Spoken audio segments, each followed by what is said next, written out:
everybody? Dr. Rick here. Hope everybody is having a great week to this point.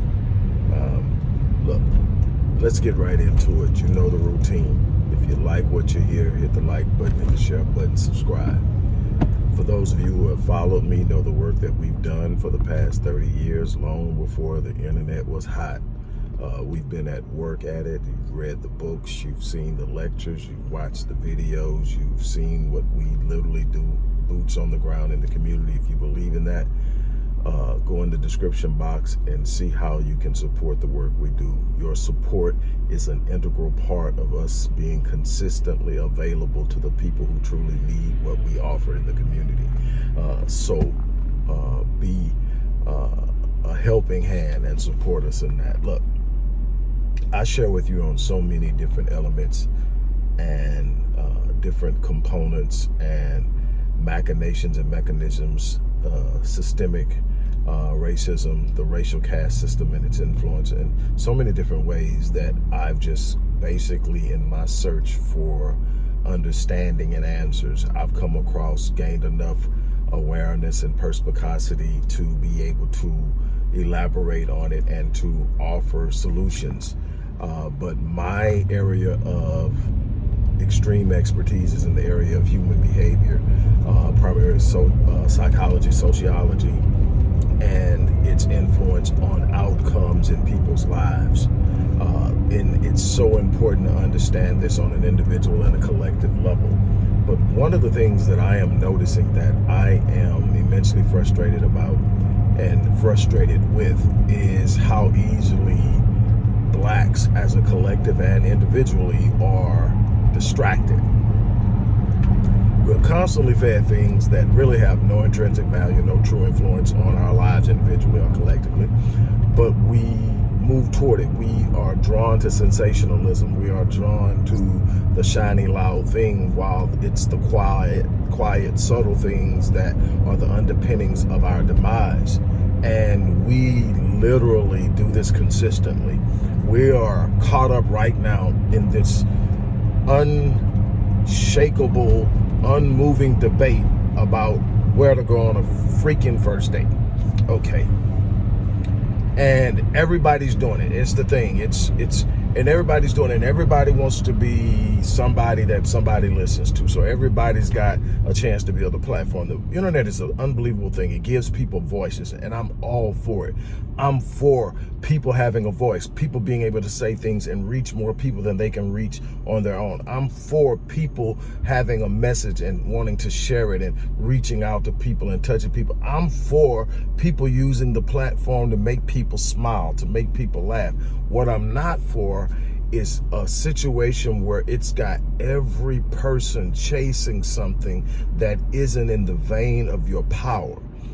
Find your power and your passion. Use social media and the internet to push the thing you were built to do in this world, because that's how you're going to make a difference in this fight, in this war, in this battle. But everybody's doing this. I mean, and here's the thing is, and I don't mind people stitching my videos on TikTok. I don't mind it at all.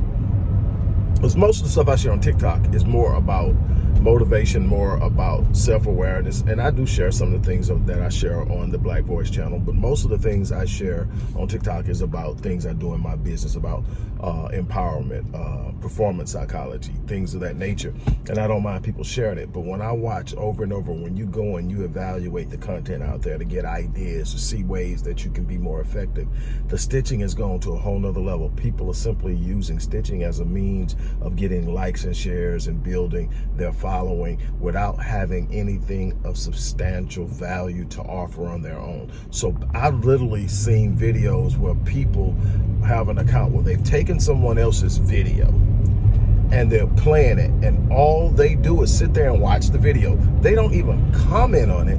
They just sit there and watch it. And because they're sharing something that people are interested in, they're getting followings, they're building. And yeah, it's a nice little hustle and everything, but it is robbing people of the push to be influential. truly influential, not popular, influential. And I told you guys when I started this years ago, I told you guys, I'm not here to be popular. I'm not here to be liked. I'm not here to be your friends. I'm here to give you the truth. I'm here to empower you. I'm here to challenge you. Sometimes you're going to love me. Sometimes you're going to hate me. I'm good with it all. And I don't build my value on my worth on how you feel about me. I build my value on my worth on being what I'm supposed to be and being the best I possibly can be at any given time. And it's always a challenge of rising to that standard, and that's what I live by. But let me explain something to you.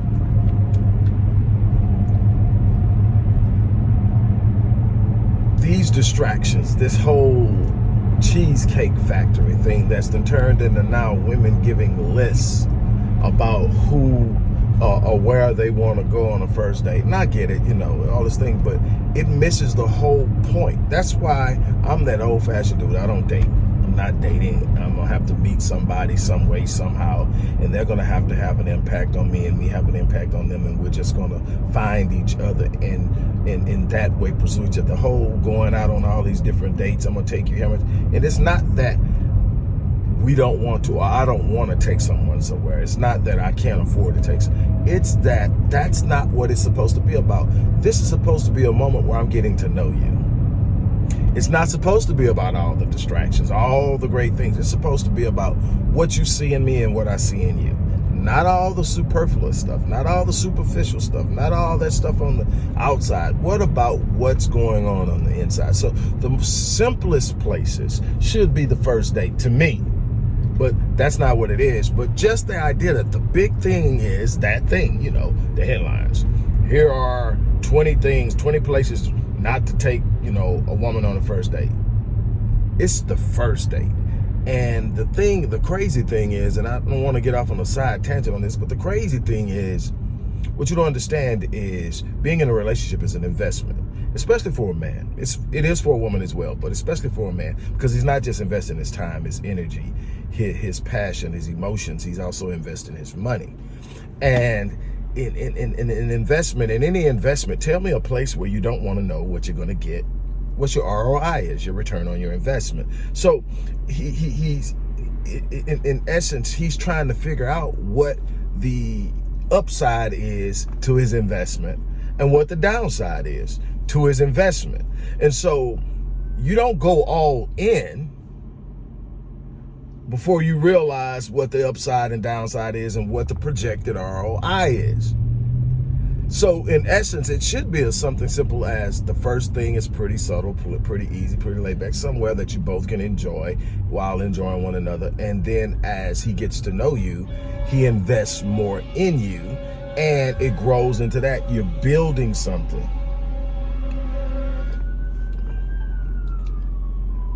And that is, to me, I think where we're losing ourselves. But the bigger part of that is what I'm here to talk to you about. Everybody's so caught up in that, you're missing what's going on in these policies that they're putting into law. Well, you're missing the fact that they're sending billions to fight a war. You're missing the fact that our children are literally being having the rug snatched from underneath them in the academic process, that public schools are literally being closed in droves, and that there's no constitutional right to a free education. So then what? What are we doing? What is the plan? What the family is all but, the black family is all but destroyed.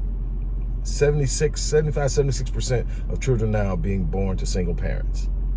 That's a problem with that we don't seem to get, because we're not trying to see that. See, we how many times have I looked at posts where somebody shared something powerful and it requires reading or it requires watching, and you hear bored, oh my God, it's so boring, oh my God, it's so boring. And it's amazing to me that people who have expertise in areas that can absolutely change someone's life has to entertain them to get them to take the resources and the information that can change their lives. You are demanding that someone whose expertise isn't in entertainment entertain you, make it entertaining to you for you to be willing to sit up and engage it. And that's problematic on so many different levels. And yet, here we are. And we want to complain about all the things that are happening to us when you were warned about that 10 years ago, 20 years ago, 5 years ago. You were warned, hey, this is going to happen, that's going to happen. But you didn't want to watch it because it was boring. You didn't want to read it because it was boring. But you jumped on all of that viral stuff that didn't have anything for you, couldn't give you anything, couldn't help you, couldn't guide you towards wealth building, couldn't guide you towards a new career, couldn't guide you towards saving your relationships, couldn't guide you towards effective parenting of youth in this time, this era, in this generation. It couldn't do any of that, but it did make you laugh. It did make you want to share it. It did make you want to call your friends. No, you showed so many people because you thought it was so funny, but it didn't help you. And again, I'm not against that type of content. There's healing in laughter, but there's no progress in it.